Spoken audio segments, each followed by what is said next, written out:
వనపర్తి జిల్లాలో ప్రైవేట్ విద్యా సంస్థల బస్సులకు ఫిట్నెస్ సర్టిఫికేట్ తప్పనిసరి అని జిల్లా రవాణా శాఖ అధికారి సురేష్ కుమార్ స్పష్టం చేశారు. జిల్లాలోని 275 విద్యా సంస్థల బస్సుల్లో 225 బస్సులు మాత్రమే ఫిట్నెస్ పొందగా మరో 50 బస్సులు ఇంకా ఫిట్నెస్ సర్టిఫికేట్ తీసుకోలేదన్నారు.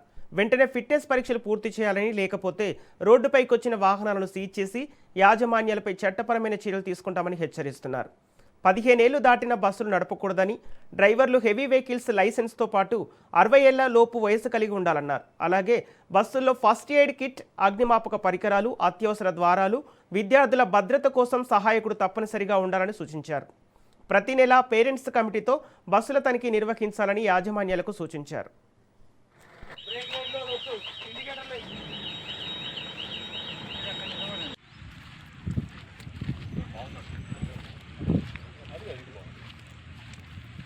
మార్క్ ఉండాలి చూడండి, ఇందులో గ్రీన్ మార్క్ ఉంటే ఇది వర్కింగ్ కండిషన్ అనమాట. ఇందులో గ్యాస్ అయిపో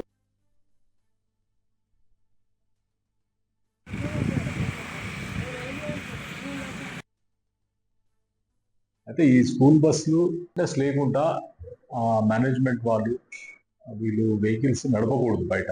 సో ఇది ఫిట్నెస్ ఈజ్ కంపల్సరీ. అలా నడిపిన బస్సుల పైన మా ఎన్ఫోర్స్మెంట్ లో బయటపడితే వాటికి జరిమానా కూడా వేయబడుతుంది, సీజ్ కూడా చేయబడుతుంది. అయితే యాక్చువల్గా ఏంటంటే మన మే 15 నుంచి ఫిట్నెస్ చేసుకోవాలి వీళ్ళు. మే 15 నుంచి ఫిట్నెస్ చేసుకోవాలి, కానీ ఇప్పటి వరకు కూడా 50 ఫిట్నెస్ పెండింగ్ ఉన్నాయి.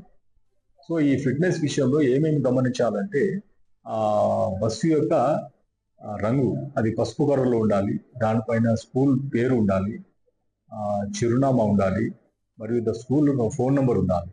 దీంతో పాటు పిల్లలు స్కూల్కి వెళ్ళేటప్పుడు బ్యాగ్ వేసుకొని ఉంటారు కదా, అలాంటి ఒక బొమ్మ ఉండాలి దానిపైన.